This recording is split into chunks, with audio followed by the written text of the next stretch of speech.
The shattered glass seemed to explode across the dining room floor as my son Scott slammed his fist on the table. His face contorted with rage as he screamed words that cut deeper than any knife. "That is it, Mom. Pack your bags. Nobody needs you in this house." The room fell silent, except for the soft sobs of my grandchildren. As my world collapsed around me, my husband Frank rose to his feet quietly. His eyes met our son's, filled not with anger but with profound sorrow. In that moment, frozen in time, no one could have predicted what would happen next. Frank and I never imagined we would be living with our son at our age. We had been comfortable in our modest retirement home in Cedar Springs for nearly 8 years when the floods came. The damage was catastrophic. Insurance covered some repairs, but the contractors estimated it would take 6 months to make our home livable again. Scott called us the day after the flood assessment. "Mom, Dad, we have plenty of room," Scott said firmly over the phone. "You shouldn't even think about a hotel or temporary rental. You helped me through college and when I was starting my business. It's time I return the favor." His offer seemed genuinely heartfelt. At 70 years old, Frank had been reluctant at first. "We've always been independent, Rosa," he reminded me. "Living with family can complicate relationships." But I was 68, tired from the stress of the flood, and the thought of being near our grandchildren was too tempting to resist. Besides, it would just be temporary until our home was restored. The day we arrived at Scott's 2-story colonial in Lakewood, the welcome seemed warm. Judy, our daughter-in-law of 12 years, had prepared a special dinner. The children, 10-year-old Tyler and 7-year-old Emma, could barely contain their excitement. "Grandma Rosa!" Tyler had shouted, wrapping his arms around my waist. "Now you can help me with my science project." Emma tugged at my sleeve. "And you can read me stories every night." We settled into the guest bedroom on the first floor. It was spacious with its own bathroom, which gave us some privacy. I immediately looked for ways to contribute to the household. Each morning, I woke early to prepare breakfast for everyone, before Scott left for his job at the investment firm, and the children headed to school. I kept the house tidy and started preparing dinners, drawing from my collection of family recipes that had always brought people together around our table. The first few weeks passed pleasantly enough, but subtle changes began to appear, like clouds gathering before a storm. I noticed Judy rearranging the dishes I had loaded in the dishwasher, claiming they wouldn't get clean the way I had arranged them. She began adding salt to the meals I prepared, sometimes before even tasting them. Small comments emerged about the laundry not being folded correctly, or the children becoming too dependent on me helping with homework. Scott seemed increasingly distant, coming home later each evening, his brow furrowed with worry lines I hadn't noticed before. When he did arrive, he was often irritable, barely touching the dinner I had carefully prepared. I tried adjusting, stepping back from some household tasks to give Judy more space. Still, the tension continued to build. One afternoon, while the children were still at school, I overheard Judy on the phone in the kitchen. "It's like they have completely taken over, Karen," she was saying to her friend. "I know they're Scott's parents, but I feel like a guest in my own home. Rosa rearranges my kitchen, and Frank has opinions about everything." She paused, listening. "I know the flood was terrible, but how long before they find somewhere else? 6 months feels like forever." Her words stung. I tiptoed back to our bedroom without letting her know I had overheard. That night, I told Frank we needed to be less involved in the household routines. "Maybe we should eat dinner out more often," I suggested. "Give them some family time alone." Frank nodded thoughtfully. "You're probably right, Rosa. But something else is bothering Scott. This isn't just about us being here." A week later, I discovered what that something else might be. I was looking for a specific baking pan to make Tyler's favorite cookies when I checked the lower cabinet in Scott's home office, where Judy sometimes stored overflow kitchen items. As I moved a stack of papers aside, I noticed official-looking letters with red past due warnings stamped across them. One envelope was open, revealing a mortgage statement showing payments 3 months behind. Another document detailed a substantial credit card debt. My hands trembled as I carefully returned everything, exactly as I had found it. That evening, when Scott came home, I waited until Judy took the children upstairs for their baths.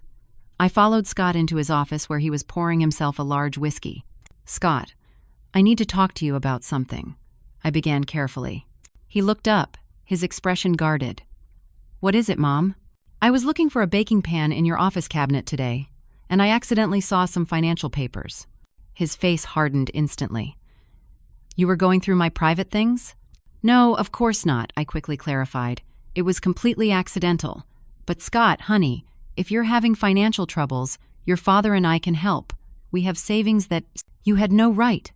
He cut me off, his voice rising before he caught himself and lowered it to an angry whisper. "My finances are none of your business. I'm handling it." "But 3 months behind on the mortgage." I persisted. "The bank could—" "Stop it." His face flushed with anger and something else. Shame, I realized. "Just stop it, Mom. I don't need my parents bailing me out like I'm some irresponsible kid." I reached for his hand, but he pulled away. "We all need help sometimes, Scott. There's no shame in that." "You can't tell Dad about this," he insisted, his voice suddenly desperate. "Or Judy. She doesn't know how bad it's gotten. She thinks we're just a little tight right now, not that we're about to lose the house." His admission shocked me. Scott had always been so responsible, so cautious with money. How had things gotten so dire without any of us noticing? "Promise me, Mom," he pressed. "Promise you won't tell anyone. I'll figure this out." Against my better judgment, I nodded. "I promise, Scott, but please consider letting us help, or at least talk to a financial counselor." "I don't need advice," he snapped. "I need time and space to fix this myself. Just forget what you saw." As I left his office, the weight of his secret settled heavily on my shoulders. It was the first time in decades that I had kept something significant from Frank, and it left me feeling hollow. That night, as we prepared for bed, Frank noticed my distraction. "Is everything all right, Rosa?" he asked, his kind eyes searching mine. "Just tired," I lied, turning away so he wouldn't see the truth in my face. Just really tired. The next few weeks were torture. Keeping Scott's financial troubles from Frank felt like a betrayal of our 45 years of marriage, during which Wed always shared everything. Each night, as Frank and I prepared for bed, I could feel the question in his eyes, sensing my withdrawal but not understanding its cause. I tried to focus on improving my relationship with Judy, hoping it might ease some of the household tension. One Saturday morning, I invited her to join me in making homemade pasta, an old family recipe my grandmother had brought from Italy before I was born. "I'd love to teach you," I offered. "It's something special you could pass down to Emma someday." To my surprise, Judy agreed. As we worked the dough together, her usual guardedness softened. "You know, Rosa," her fingers dusted with flour, "I'm worried about Scott." My hand stilled. "What do you mean?" She sighed, rolling the pasta dough thinner. "Has so stressed lately. He stays at work later and later, and when he's home, has barely present." She paused. "I thought maybe it was because you and Frank are here, but honestly, it started before you arrived." The guilt of my secret knowledge burned in my chest. "Have you asked him about it?" "Of course," she said, frustration evident in her voice. "He just says it's work pressure, that the markets are unstable, clients are demanding, the usual excuses." In that moment, I nearly told her the truth. But Scott's pleading eyes flashed in my memory, and I couldn't break my promise. Instead, I placed my hand over hers. Men sometimes think they need to handle everything alone. It's not personal. She seemed to appreciate the gesture, and for the remainder of our cooking session, we found a comfortable rhythm. By the time we served the homemade pasta for dinner, Judy and I had reached a new understanding. But Scott's reaction destroyed that fragile peace. "This pasta is too thick," he complained, pushing the plate away after barely 2 bites. "And the sauce is bland." Frank looked up sharply. "That's unnecessary, Scott. Your mother and Judy worked hard on this meal." Scott poured himself another glass of wine, his third since sitting down. "Not everyone needs to hear your opinion, Dad." The children exchanged worried glances. I've never seen my son drink so heavily, and it concerned me deeply. Later that evening, when Tyler knocked over his glass of water accidentally, Scott snapped at him with disproportionate anger. "Can't you be more careful? Were you raised in a barn?" he shouted. Tyler's lower lip trembled, and I intervened. "It was just an accident, Scott. I'll clean it up." Scott glared at me. "Of course you would undermine me with my own kids." That night, unable to sleep, I heard Scott come home well after midnight. He had gone out after another tense dinner, claiming he was meeting colleagues. From the unsteady sound of his footsteps in the hallway, I'd suspected he had been drinking more. I resolved to confront him the next day. I waited until everyone else had left the house. Frank had taken the grandchildren to the science museum, and Judy was meeting friends for brunch. When Scott emerged from his bedroom at nearly 11, looking haggard, I was waiting with coffee. "We need to talk," I said firmly, setting a mug in front of him. "Mom, not now. I've got a headache." "Scotty," I said, using his childhood nickname, "I know you've been pretending to go to work. I saw you yesterday, when you claimed to be heading to the office. You drove to the park and sat in your car for hours." His face crumpled, the facade finally breaking. "How long have you known?" "I just found out yesterday, but I've suspected something was wrong for weeks." His job loss explained the financial troubles, the drinking, the misdirected anger. "Why didn't you tell us?" He buried his face in his hands. "I got laid off 2 months ago. Budget cuts." He looked up, his eyes red. "I tried finding another position, but nobody is hiring at my level right now. Each day I leave the house pretending to go to work, but I just drive around, send applications from coffee shops, or sit in the park." "And Judy doesn't know?" He shook his head miserably. "She thinks I'm still getting paid.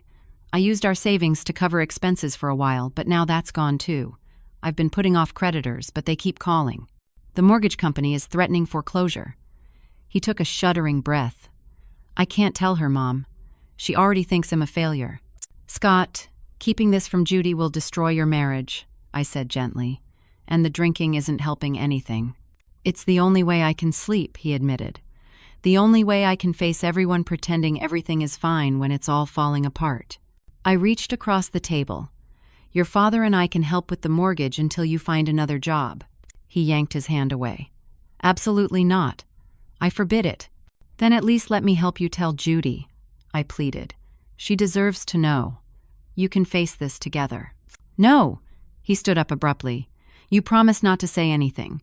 If you tell her or Dad, he'll never forgive you." He paced the kitchen. "I'll figure this out. I have a few prospects. Just give me more time." "Then you need to stop drinking," I insisted. "It won't solve anything, and it's scaring your children." For a moment, rage flashed across his face, and I thought he might explode again. But then his shoulders sagged. "I'll try, Mom. I promise I'll try." But his promise didn't last. That very night, he came home with alcohol on his breath. The pattern continued for days, with Scott becoming increasingly hostile toward both Frank and me. I was caught in an impossible situation, bound by a promise that was harming our entire family. Frank could sense something was wrong. 45 years of marriage had given him an almost supernatural ability to read my moods. "Rosie," he said one evening as we prepared for bed in our room, "what aren't you telling me? You've been carrying something heavy for weeks now." I busied myself with folding laundry, avoiding his eyes. "It's just the tension in the house, Frank. It's wearing on me." He sat on the edge of the bed. "I think we should offer to pay Scott and Judy some rent, not because they asked, but because it might help with their dignity. Having parents move in can't be easy." His suggestion made my heart ache. If only he knew how desperately they actually needed the money. But Scott would see it as charity, not dignity. "We can try," I said non-committally, "but I don't think Scott will accept it." The next day, while gathering towels from the hall bathroom, I accidentally knocked over a small basket on the counter. As I picked up the scattered items, I noticed a prescription bottle. The label showed it was anxiety medication prescribed to Scott just 2 weeks earlier. My son was self-medicating with alcohol and pills, a dangerous combination born of desperation. That afternoon, I overheard Judy questioning Scott about a call from their bank. He deflected smoothly, claiming it was a routine verification. But later, I caught Judy watching Frank and me with suspicion when we spoke quietly in the kitchen. "Do your grandparents seem different to you?" I overheard Judy asking Tyler that evening. "Grandma seems sad," Tyler responded, "and Grandpa keeps trying to talk to Dad, but Dad always walks away." My heart broke hearing my grandson so perceptive about our family dysfunction. Both children were becoming withdrawn. Tyler's teacher called Judy about his decreasing participation in class, and Emma had started having nightmares. I threw myself into being present for the children, helping with homework, playing board games, anything to maintain some semblance of normalcy in their lives. But the household continued its downward spiral. Scott started staying out even later, sometimes not returning until dawn. The drinking worsened. Frank confronted him once about driving after drinking, and Scott nearly threw him out of the house then and there. One afternoon, while Frank was napping and the children were at school, Judy cornered me in the kitchen, her expression tight with anger. "I need to know what you're hiding, Rosa," she demanded. "Don't pretend you don't know what I'm talking about." "I don't understand," I stammered. The whispered conversations with Frank that stop when I enter the room. The way you look at Scott with pity. The fact that you're walking on eggshells around all of us. She crossed her arms. "You're keeping secrets in my home, and I deserve to know what they are." "Judy," I began, searching for words that wouldn't break my promise to Scott. "Families go through difficult times." "Stop with the platitudes," she snapped. "Is Scott having an affair? Is that what you know and aren't telling me?" "No," I exclaimed. "Nothing like that." "Then what?" "Because ever since you and Frank moved in, Scott has been getting worse. Hez drinking more, Hez angry all the time, Hez barely present with the kids." She wiped away angry tears. "He was fine before you came. Maybe not perfect, but he wasn't this person." Her accusation stung like a slap. I wanted desperately to defend myself, to tell her that Scott had lost his job months ago, that he was drowning in financial problems he was hiding from her. But my promise held me back. My silence only fueled her suspicions. "I see," she said coldly. "You can't even deny it. You've turned my husband against me somehow, against his own family." "That's not true, Judy," I protested. "Scott loves you and the children more than anything." She laughed bitterly. Funny way of showing it. She turned to leave, then paused. "Maybe it would be better if you and Frank found somewhere else to stay. Soon." That night, Frank found me crying in our room. "That's enough, Rosa," he said firmly. "You need to tell me what's going on. Now." "I can't," I whispered. His face showed hurt and confusion. "Since when do we keep secrets from each other?" "I promised Scott." Frank's expression hardened. "Whatever you're keeping from me is tearing this family apart. Is that the promise you want to keep?" His words echoed in my mind, long after he left me alone with my thoughts. The next evening was supposed to be special. Despite the growing tension, Judy had suggested we have a family dinner to celebrate Frank and my 45th anniversary.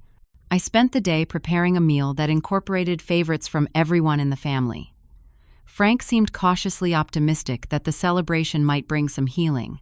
The children had made homemade cards with glitter and drawings. Frank presented me with a small silver locket containing photos of our grandchildren. Everything was ready by 6, but Scott wasn't home. 6:30 came and went. 7 o'clock. Finally, at 7:15, we heard his car in the driveway. Scott stumbled through the front door, his tie loosened and eyes bloodshot. "Sorry I'm late for the party," he slurred, making his way unsteadily to the dining room. Frank and I exchanged glances. Judy pressed her lips together but said nothing as Scott took his seat at the head of the table. The children looked uncomfortable, sensing the tension. "We waited for you to start dinner," Judy said stiffly. "Well, isn't that thoughtful?" Scott replied with a sarcasm that made Emma shrink in her chair. We managed to get through the soup course in strained silence. As I served the main dish, Emma, trying to lighten the mood, innocently said, "I told my teacher that my daddy doesn't go to work anymore, but he still leaves every day." The room went still. Judy turned to Scott. "What is she talking about?" Scott shot Emma a look that made her lower her eyes to her plate. "Nothing. She's confused. Kids say crazy things." I tried changing the subject. "Tyler, tell everyone about your science project." But Judy wasn't deterred. "Emma, what did you mean about Daddy not going to work?" Before Emma could respond, Scott cut in. "Drop it, Judy. Tonight is supposed to be about my parents' anniversary, not interrogating our 7-year-old. Throughout the meal, Scott continued drinking, refilling his wine glass repeatedly. I could see Frank watching him with growing concern. When I placed my hand on Scott's arm and quietly suggested he slow down, everything exploded. Scott threw his glass down, shattering it across the hardwood floor. "That is it!" he screamed, his face contorted with rage. "I'm sick of your judgment, your meddling, your disappointment." He pointed at me, finger shaking. "Pack your bags, Mom. Nobody needs you in this house." Tyler began to cry. Emma ran from the table to hide in the living room. Judy sat frozen, her face pale with shock. Then Frank rose to his feet quietly. The room fell silent as he stood, shoulders straight despite his 70 years. He looked at Scott not with anger but with profound sorrow and something else. Determination. "I've known for 3 weeks that you lost your job, son," Frank said calmly. Scott stared at his father, mouth open. "What? How?" Frank maintained his steady gaze. "I saw the mail from the unemployment office. You left it in your car when I borrowed it to get the oil changed." Scott's face drained of color. Frank continued, his voice level. "After that, I did some investigating. I talked to your colleague James when he called the house looking for you. He told me everyone at the firm was devastated when the layoffs happened. He mentioned the severance package wasn't what you'd all expected." "Mom told you," Scott accused, turning to me with betrayal in his eyes. "Your mother kept her promise," Frank corrected him. "She didn't tell me anything, though it's been killing her to keep your secret." He turned to Judy. "I'm sorry you had to find out this way. Scott lost his job over 2 months ago. The mortgage is 3 months behind. There are substantial credit card debts. The bank is threatening foreclosure." Judy's hand flew to her mouth. "What?" She turned to Scott. "Is this true?" Scott stood, knocking his chair backward. "You had no right to investigate me like I'm some kind of criminal," he shouted at Frank. "And you had no right to hide this from your wife," Frank responded evenly, "or to let your mother carry the burden of your secret while you took your fear and shame out on her." Scott's rage seemed to deflate slightly, replaced by humiliation. "You don't understand what it's like," he said, "to fail so completely, to lose everything." "You think I don't understand failure?" Frank asked. "I lost my first business when I was 32. We nearly lost our home. Your mother took a second job. I worked nights driving a taxi while trying to rebuild during the day." "I never knew that," Scott said, looking surprised. "Because there's no shame in struggling," Frank said. "The shame is in hiding it and hurting the people who love you." Judy stood up, her voice shaking. 2 months? You've been pretending to go to work for 2 months? Lying to me every single day? "I was trying to protect you," Scott said weakly. "Protect me?" She laughed incredulously. "By drinking yourself into oblivion? By snapping at the children? By blaming your parents for everything?" She grabbed her purse. "I need some air. I can't even look at you right now." She walked out the front door, leaving a heavy silence behind. Scott stared after her, then turned to Frank and me, his expression a mixture of anger, shame, and despair. "Happy now?" he said bitterly. "You got what you wanted. The truth is out, and my marriage is probably over." With that, he stormed out, slamming the door behind him. The house seemed to vibrate with the aftershocks of the confrontation. I found the children huddled together in Emma's bedroom. I sat on the edge of the bed, heartbreaking at their tear-stained faces. "It's going to be all right," I promised them, though I wasn't sure I believed it myself. "I just want everyone to stop yelling," Tyler said, his young voice cracking. I pulled them both into my arms. "Sometimes grown-ups forget what's really important, but we all love you very much. That will never change." After getting the children settled with a movie, I returned to find Frank sweeping up the broken glass, his movements methodical and calm. He looked up as I entered. "I'm sorry, Rosa," he said. "I know you promised him, but this secret was destroying everything." I nodded, tears filling my eyes. "I just wanted to help him." Frank set aside the broom and took my hands in his. "You can't help someone who won't help himself. Scott needs to face reality. We all do." Reality felt particularly harsh as I began packing our belongings. Whatever happened next, it was clear we could no longer stay in Scott's home. Frank made several phone calls from the backyard, speaking in the determined voice I recognized from his business days.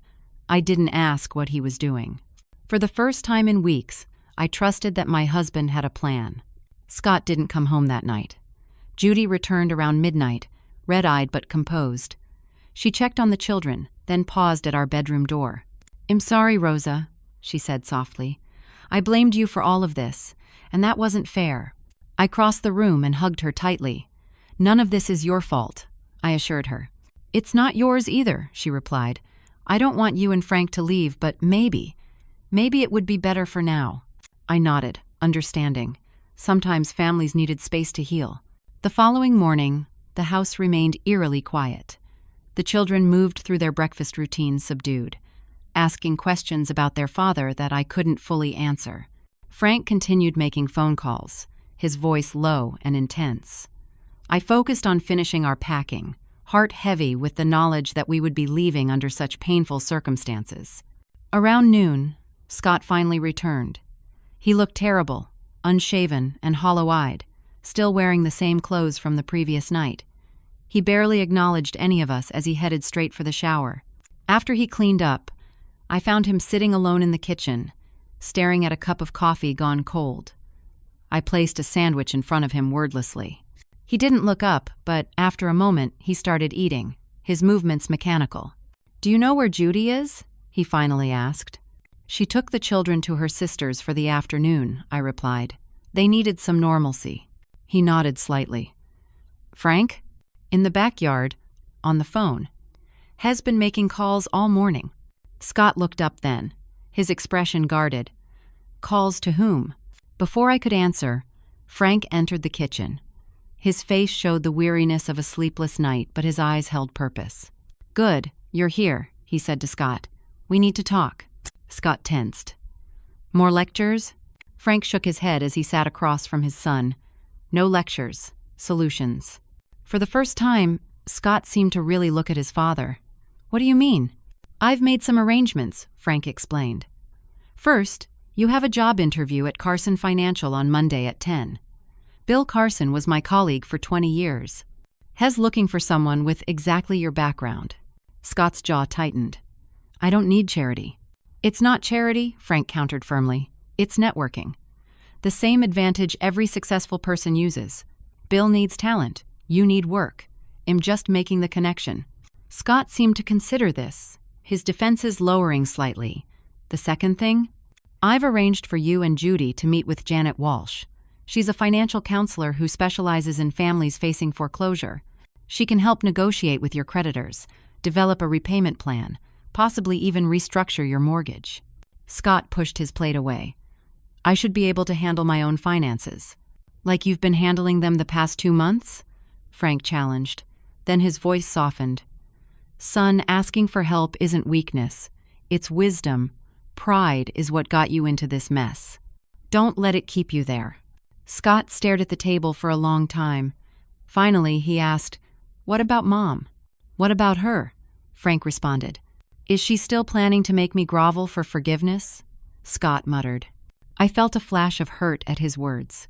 Id kept his secret at great personal cost, tried to protect his dignity, and still he saw me as the enemy. Frank answered for me, his voice stern. "Your mother has done nothing but try to help you, often at her own expense. If anyone should be asking forgiveness, it's you." Scott looked up sharply, but whatever retort he'd planned died on his lips when he saw his father's expression. The conversation ended there. Frank and I spent the afternoon finishing our packing and loading our car. Wed found a small furnished apartment to rent month to month, not far from Scott's neighborhood. Close enough to remain connected to our grandchildren, but far enough to give the family space to heal.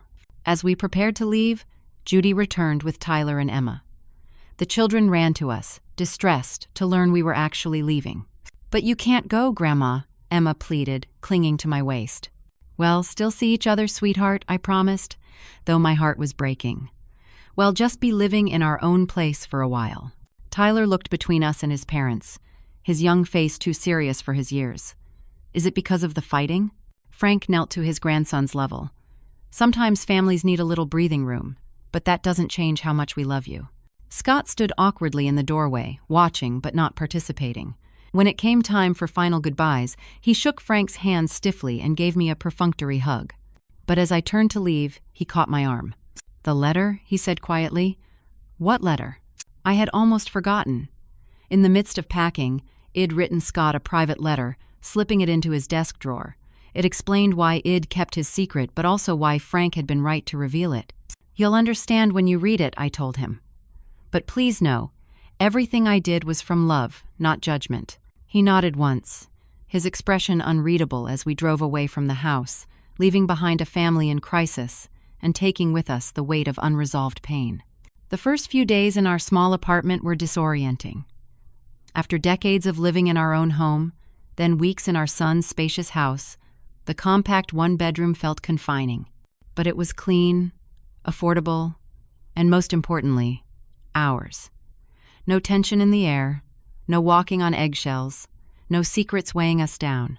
Yet despite the relief, I fell into a depression that surprised me with its intensity. I moved through each day mechanically, preparing simple meals, answering Frank's gentle inquiries with short responses, sleeping long hours, yet never feeling rested. On our third evening there, Frank sat beside me on the small couch. "This isn't like you, Rosa," he observed. "You've always been the strong one, the one who bounces back." I stared at the generic landscape print on the wall. Maybe I'm tired of being strong. Frank took my hand. "Remember after Michael's death, when we thought we'd never recover?" My heart clenched at the mention of our second son, who had died of leukemia at only 6 years old. That loss, 40 years ago, had nearly destroyed us. "You told me then that grief changes us, but it doesn't have to diminish us," Frank continued. "You said we could let it hollow us out, or we could let it deepen our capacity for compassion." I remembered saying those words, though they felt like they had come from a different woman in a different lifetime. "Scott rejected me, Frank," I finally admitted, the pain spilling out. "After everything we tried to do to help, he still sees me as interfering, as the enemy, as someone dispensable." Frank squeezed my hand. "He lashed out at you because you're safe, because he knows no matter what he says, you'll still love him." "He told me to pack my bags and leave," I said, tears filling my eyes, "that nobody needed me." "We both know that's not true," Frank said firmly. "Those children need you. Judy needs you. And whether he admits it or not, Scott needs you too. But right now, Rosa, I think you need to focus on what you need." His words stayed with me. The next morning, instead of staying in bed, I got up early and made breakfast. While Frank read the newspaper, I scanned the community bulletin board in the apartment complex office. A flyer caught my eye. Volunteer Opportunity Financial Literacy Program at the Community Center. Something stirred within me.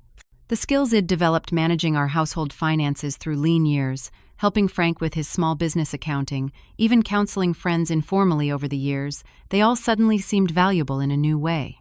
I called the number on the flyer and spoke to the program coordinator, a woman named Diane who sounded both kind and efficient.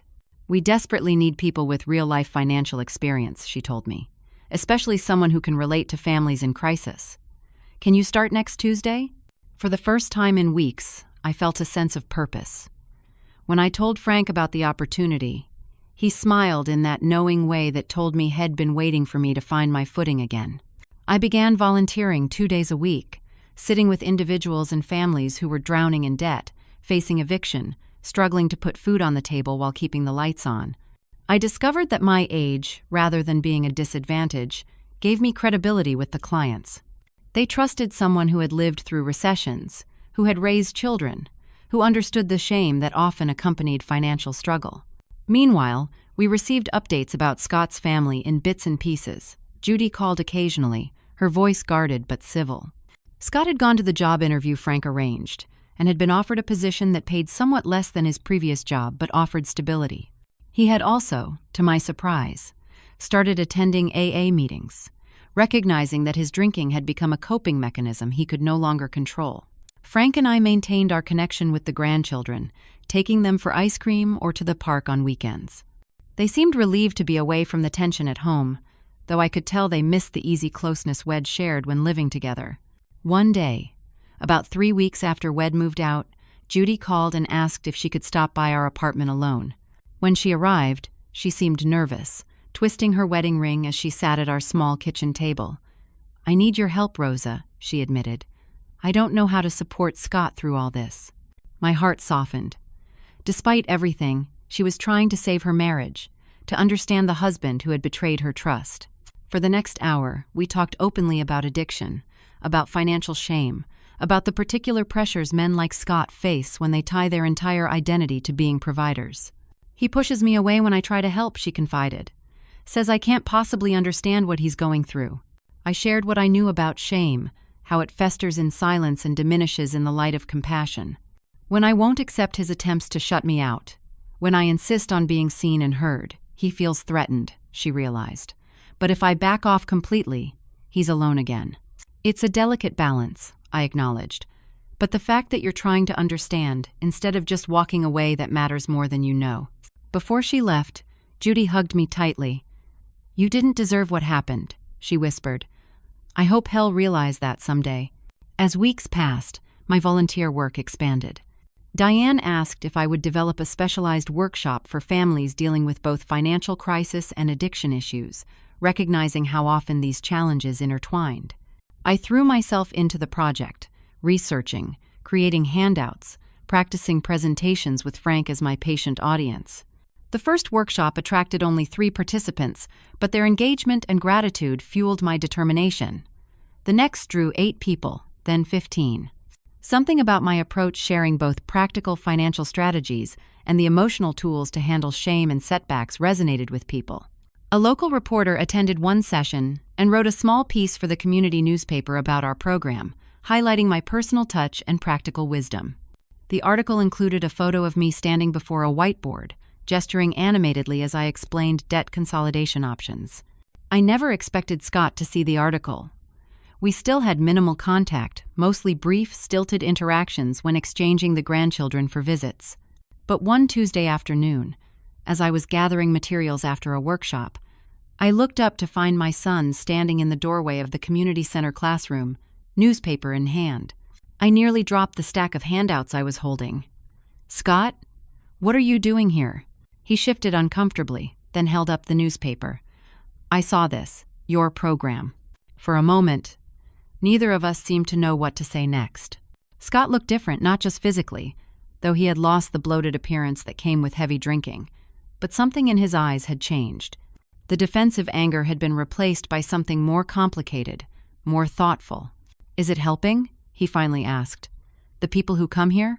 I nodded. "I think so. Most of them just need someone to listen without judgment, to help them see a way forward." He looked around the simple classroom, taking in the whiteboards covered with financial terms and diagrams, the circle of chairs, the coffee station in the corner. "So this is what you built from our from what happened." I wasn't sure if it was an accusation or an observation. "Not from it, Scott. Through it, maybe." He nodded slowly, processing this distinction. "Mind if I sit in sometime, just to see what you do here?" The request surprised me. "Of course," I said. "We meet every Tuesday and Thursday at 4. He didn't come the next session, or the one after that. But the following week, just as I was beginning the workshop, I saw him slip quietly into the back row. He remained silent throughout, watching intently as I guided participants through both practical exercises and emotional check-ins.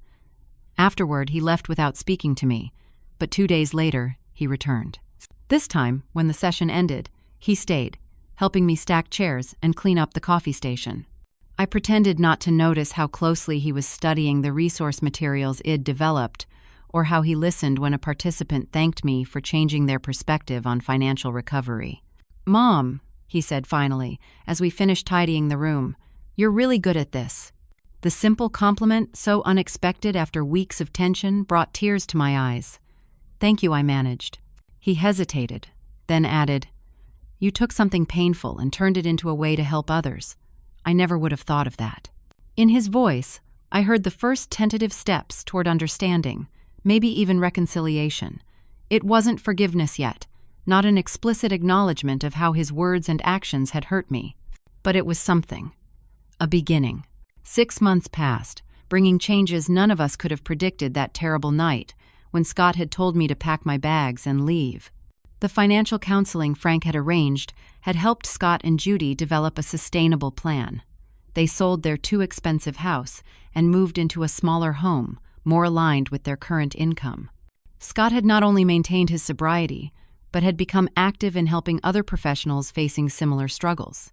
My community program had grown beyond my wildest expectations. What had begun as simple financial literacy workshops had evolved into a comprehensive support system for families in crisis. Frank had joined me in the work, using his business connections to help participants find employment opportunities and practical resources. Tyler and Emma visited our apartment regularly now, staying for weekends and seeming to enjoy the coziness of our small space. "Just big enough for grandparents," Emma had declared happily. The shadows had lifted from their young faces as their home life stabilized. On a bright Saturday in October, I received an unexpected call from the director of the community center. "Rosa," she said excitedly, "the Regional Community Impact Awards Committee has selected you for this year's Outstanding Contribution Award. The ceremony is next Friday evening." I was speechless. When I told Frank, he wrapped me in a tight embrace. "They're finally seeing what I've always known," he said proudly, "that you transform lives just by being who you are." The day of the ceremony, I was a bundle of nerves. Frank watched with amusement as I changed outfits 3 times. "They aren't giving you the award for your fashion sense, Rosie," he teased, "though that blue dress does bring out your eyes." "Do you think the children will be bored?" I fretted. "Judy promised to bring them, but these events can run long." "They'll be fine," Frank assured me. "They're excited to see their grandma get recognized." We arrived early at the community center, which had been transformed with tablecloths and flower arrangements for the occasion. As people began arriving, I was surprised to see many participants from my workshops coming to congratulate me, some bringing spouses or children along to meet the woman who had helped change their family trajectory. The ceremony began with various community acknowledgments.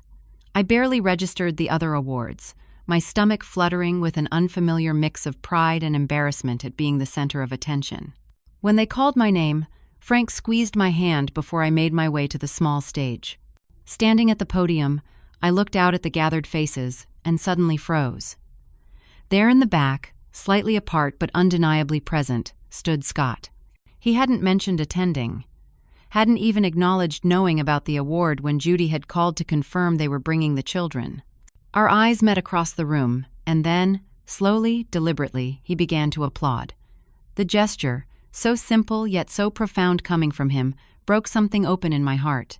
I managed to give my short acceptance speech, thanking Frank for his unwavering support, acknowledging the courage of every family who had trusted me with their struggles.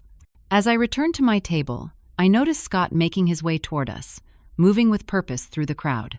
When he reached our table, he bent down and wrapped his arms around me in a hug that felt like coming home after a long journey. "I'm proud of you, Mom," he whispered, his voice thick with emotion. "I was wrong about so many things." Later, as we gathered for refreshments, Scott approached me again, this time with a seriousness in his expression that made me pay careful attention. "I finally understand what Dad did that night," he said quietly. "When I told you to leave and he stood up, I always thought he was just defending you, but it was more than that." "What do you mean?" I asked. Scott looked across the room to where Frank was entertaining Emma with some silly story, his hands gesturing animatically. He knew that exposing the truth would hurt initially, that he'd be angry, that Judy would be devastated.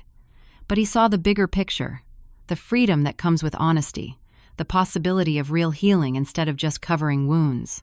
I nodded, throat tight with emotion. "My pride nearly cost me everything, Mom," he continued. "My marriage, my relationship with my children, my sobriety, my parents." He met my eyes directly. "I'm sorry for what I said to you.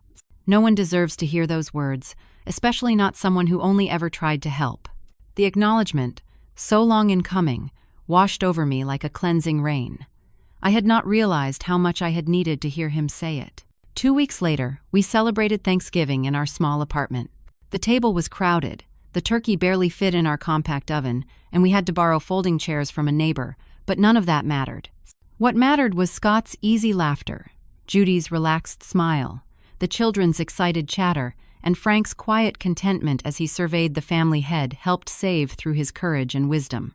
After dinner, as the others settled in the living room for games, I stood at the kitchen sink, hands immersed in warm, soapy water, heart full of gratitude.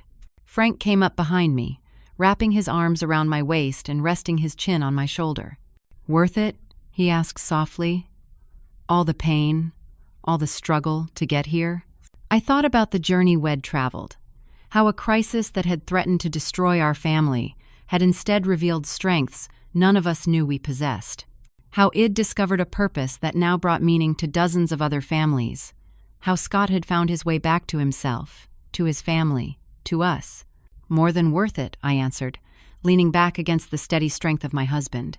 "Some lessons can only be learned through heartbreak, and some hearts can only be truly opened after they've been broken." As I look back on that terrible night when my son told me to leave his house, I realize now it wasn't an ending but a beginning. We all have moments that divide our lives into before and after. The glass shattering on the floor, the cruel words, the quiet rising of my husband from his chair, these were the catalysts for transformation none of us could have imagined. The deepest truth I learned through all of this is that family love isn't just about holding on. Sometimes it's about letting go, about creating space for pain to be acknowledged, for mistakes to be corrected, for growth to occur. And sometimes, the greatest act of love is simply rising to your feet when everyone else is falling apart, standing firm in the belief that truth, however painful, is the only path to healing. Have you ever experienced a family crisis that ultimately led to unexpected growth or transformation? I'd love to hear your stories in the comments below. If this story touched you, please like, subscribe, and share it with someone who might need to hear that even our most painful family moments can become catalysts for positive change. Thank you for listening, and may you find the courage to stand up for truth in your own life, even when it's difficult.